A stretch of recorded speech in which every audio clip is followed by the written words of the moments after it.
구약성경 레위기 16장 23절부터 34절까지 말씀을 저와 여러분이 교독하겠습니다. 레위기 16장 23절부터 34절까지 말씀입니다. 제가 먼저 23절 말씀을 읽겠습니다. 아론은 회막에 들어가서 지성소에 들어갈 때에 입었던 세마포 옷을 벗어 거기 두고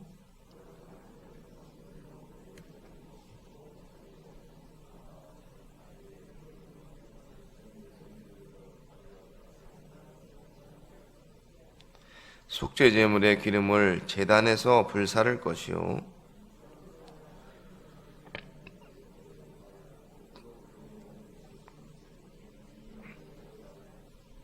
속죄제 숫송아지와 속죄제 염소의 피를 성소로 들여다가 속죄하였은즉 그 가죽과 고기와 똥을 밖으로 내다가 불사를 것이요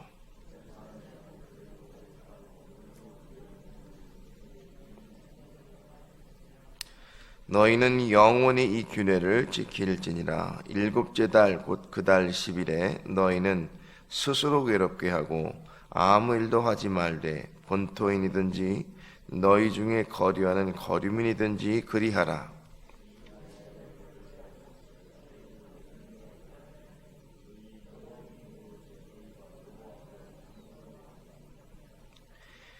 이는 너희에게 안식일 중에 안식일인즉 너희는 스스로 괴롭게 할지니 영원히 지킬 규례라.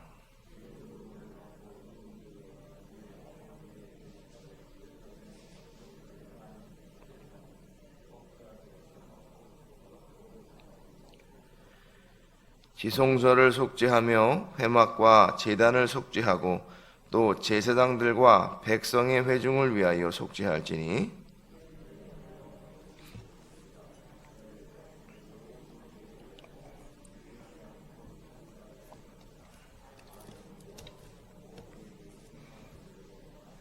아멘.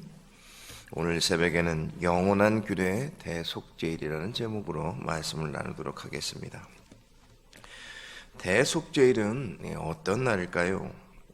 이 대속죄일은 1년에 한 번 대제사장이 지성소에 출입하여서 제사장뿐만 아니라 백성들의 죄를 그 속죄 제물로 그 죄를 용서받는 유일한 날입니다. 뿐만 아니라 그날은 하나님께서 백성들에게 지성소를 열어서 그 교제를 허락하시는 축복의 날이기도 합니다. 그러므로 이날은 하나님의 백성인 이스라엘에게 생명처럼 소중한 날인 것입니다.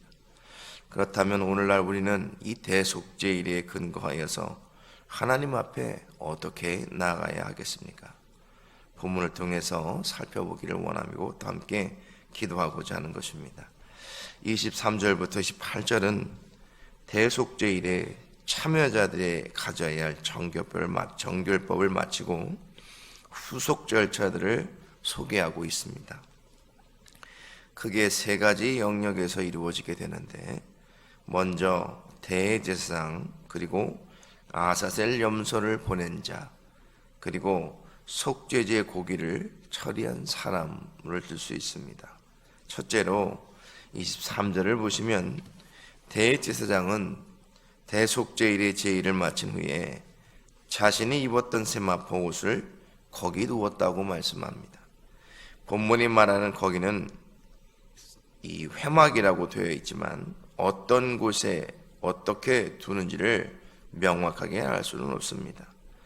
그런데 대제사장이 대속죄일에 입었던 그 옷은 화려한 옷이 아니라는 사실입니다. 바로 세마포 옷입니다. 겸손하게 자신을 낮춰야 한다는 의미로서 그 옷을 입는 것입니다. 그리고 그 다음에 이 제사장은 이 옷을 입기 전에 물두멍에 있는 물을 가지고 성막들에서 몸을 깨끗이 씻습니다. 그 다음에 일상적으로 입었던 대제사장의 화려한 복색의 겉옷을 갈아입고 마지막으로 자기 자신의 백성들, 자기 자신뿐만 아니라 백성들을 위한 번제를 드려서 속죄를 하고 제단에서 속죄 제물의 기름물을 불사릅니다. 이로써 속죄의 모든 의식은 끝이 나게 되죠. 이날의 모든 불순종의 죄를 사함받는 날이게 되며 깨어진 관계를 회복하는 날이므로 이날은 이스라엘 백성들에게 있어서 매우 중요한 날입니다. 그렇다면 오늘날 이 우리에게 주어진 이 주일이라는 개념, 예배의 개념, 또 하나님 앞에 나아갈 때의 그 개념은 중요하다는 것입니다. 어떤 의미에서 중요합니까? 예수님께서 십자가에 피 흘려주신 그 날이기 때문에 중요하다는 겁니다. 이 대속죄일이라는 개념은 1년에 한 차례라고 되어 있습니다만 우리에게 주어진 이 속죄의 개념은 그리스도 예수께서 십자가에 한 차례, 그것도 영원한 제사로서 드렸기 때문에 그 날은 사실상 매 순간순간이 되어져야 한다는 사실입니다. 그래서 예수 그리스도의 흘리신 보혈로 인하여서 우리에게 주어진 그 은혜가 무엇이냐면 우리의 죄가 사함을 받고 정결하게 되며 뿐만 아니라 하나님과의 관계가 회복되기 때문에 그렇다는 것입니다. 그러므로 우리는 이 날의 참된 의미가 무엇인가를 알아야 합니다. 둘째로 26절에 보시면 아사셀 염소를 보낸 자에게 대한 의식이 나옵니다. 즉 아사셀 염소를 땅이 끊어진 곳까지 이끌고 갔던 사람이 다시 돌아와서 행하는 정결 예식이라는 겁니다. 백성들의 죄를 짊어지고 부정하게 떠났던 아사셀 염소였기 때문에 이 아사셀 염소와 함께 동행함으로 말미암은 그 사람은 그 부정함을 씻어내야 정결의 상태로 돌아올 수 있었고 진영 안으로 들어올 수 있다라는 겁니다. 그래서 옷을 빨고 물로 몸을 씻어야 한다는 것은 그 오염의 정도가 심각하다는 것을 깨달을 수 있습니다. 세 번째로 27절을 보시면 속죄제의 고기 위의 것들 그것을 처리한 자도 동일한 절차 후에 진영에 들어가게 됩니다. 그런데 속죄 제물의 남은 고기가 왜 더럽혀진 곳으로 간주되는지 그 이유는 명확하게 할 수 없습니다만 레위기 4장 11절 12절에 따르면 속죄 제물의 고기는 바치는 자의 죄로 인해 오염되었다기보다는 거룩하게 되기 때문이라고 밝히고 있습니다. 아마도 속죄 제물의 고기 중에 남은 것이 죽음과 관련되어 있기 때문에 그럴 것이라는 겁니다. 이것들은 모두 진영 밖에 번제단의 죄를 버리는 곳에서 불태우게 됩니다. 여기에 해당되는 제물의 넓적다리와 고기, 똥 그것이 바로 그 부분인데 심각한 이 소각한 사람 역시 모든 과정에 노출되었기 때문에 진영에 들어오려면 자신의 옷을 빨고 몸을 깨끗하게 해야 된다는 겁니다. 이는 속죄제물로부터 오염된 부정이 아주 심각함을 알려주고 있는 것입니다. 자, 그럼 속죄제는 그날로 그치는 것일까? 그렇지 않습니다. 그 은혜는 일상으로 이어져야 한다는 겁니다. 성결과 의로 살아갈 때에 이 속죄제를 단일로 진정한 은혜가 될 수 없다는 겁니다. 그래서 우리가 드리는 예배의 감격을 어떻게 이어져 나가야 할까요? 하나님의 말씀에 순종으로 이어져 가야 한다라는 것입니다. 그렇기 때문에 우리는 예배뿐만 아니라 일상의 삶 또한 그런 삶이 되기를 기도함으로 나가야 하는 것입니다. 마지막으로 29절부터 34절을 보시면 하나님은 영원한 규례로서 대속죄일을 선포하십니다. 이 대속죄일은 음력으로 7월 10일에 지켜집니다. 이것은 한순간에 그치는 것이 아니라 영원한 규례로 주어지게 되어져 있습니다. 그래서 성경을 보니까 안식일 중에 안식일이 이 대속죄일이라고 말을 합니다. 그래서 이날에는 백성들에게 제한된 일이 많습니다. 그것은 바로 자신들의 마음을 괴롭히며 어떤 일도 해서 안 된다는 규례 때문이었습니다.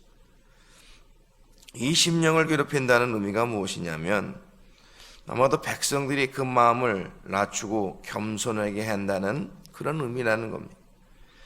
큰 안식일, 그 안식일에는 단순히 쉼을 누리는 차원에서 일하지 않는 것이 핵심이 아니라 보다 철저한 대속죄일의 준수라는 차원에서 마음을 낮추고 지난 한 해 동안에 지었던 모든 죄와 허물을 생각하고 자신을 깨끗하게 하는 것입니다.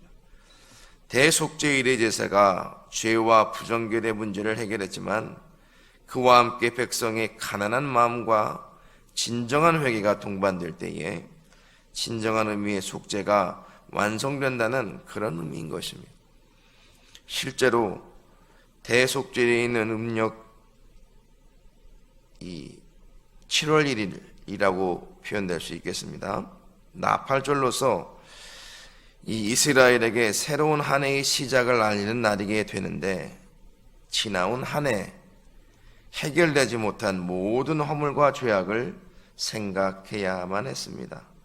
그러니 안식일에 단순히 노동만을 하지 않는 것만이 아니라 자신을 낮추고 겸손하게 하고 죄인된 그런 사실에 대해서 자신을 괴롭게 하는 날이 되는 것입니다.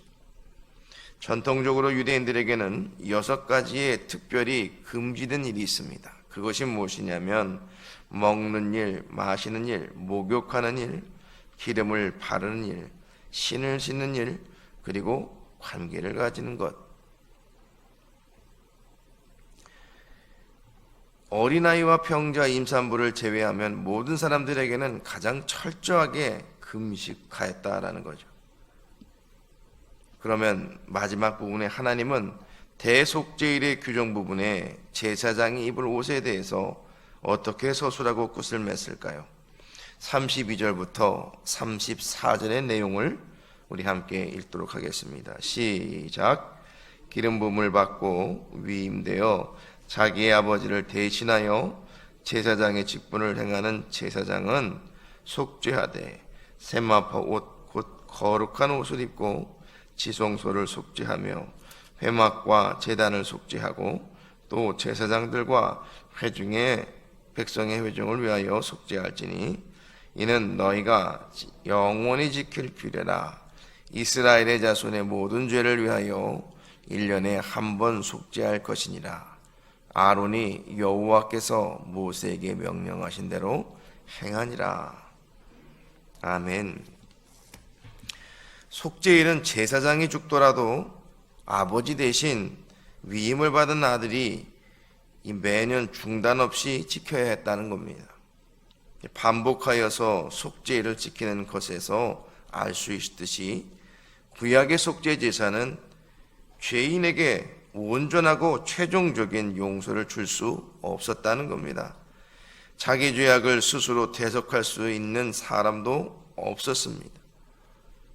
그러므로 오직 하나님의 아들이신 독생자 예수께서 죄악을 사할 수 있다라는 것입니다.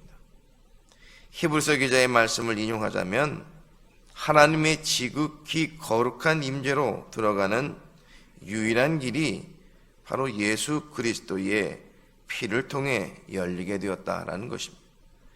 자기 죄를 위해 속죄 제사를 드려야 했고 자기 죽음을 피할 수 없었던 인간 제사장과는 전혀 다른 예수님의 제사는 한 번에 드리는, 그것도 영원한 대속으로 자신을 드려서 우리의 영원한 대제사장이 되었다라는 것입니다. 그러므로 사랑하는 성도 여러분, 이 그리스도의 속죄에서 영원한 안식과 쉼을 우리는 얻을 수 있습니다. 그러나 우리는 이런 가운데에서도 이 안식과 쉼을 어떻게 얻을 수 있습니까? 우리의 삶 또한 하나님 안에 있어야만, 그리스도 안에 있어야만 우리는 이러한 은혜를 얻을 수 있는 것입니다. 은혜를 아는 자는 그리스도 안에 있습니다. 다른 곳으로 나아가는 것이 아니라 그리스도 안으로 들어와야 하는 것입니다. 그러므로 여러분, 우리는 이 은혜를 아는 자들이기 때문에 구원에 대한 그 의미를 마음속에 깊이 새겨야 합니다. 그리고 나뿐만 아니라 타인들에게도 이 은혜를 나누어야 한다는 것입니다. 그래서 하나님의 뜻인 이 하나님의 나라가 이 세상 가운데에 퍼져나가야 하고, 또 하나님 앞에 영광과 감사와 경배를 드려야 하는 것입니다. 그러므로 사랑하는 성도 여러분, 오늘 이 레위기 16장의 대속죄일에 대한 영원한 규례가 어떤 의미가 있는지를 우리는 분명히 깨달을 수 있습니다. 그리스도 예수를 통해서 주어지는 이 단번에 드리는 이 속죄로 인하여서 우리는 더 이상 제사를 드릴 이유가 없고 그리스도 예수 안에 있게 되는 것입니다. 바라기는 오늘 새벽에 주시는 말씀을 통해서 대속죄일의 규례의 의미를 마음속에 깊이 묵상하고 예수께서 나에게 주시는 그 특별한 그 영원한 대속의 은혜를 묵상하시면서 오늘도 기도함으로 하나님 앞에 나아가시는 저와 여러분이 되시기를 예수님의 이름으로 축원을 드립니다. 기도하겠습니다.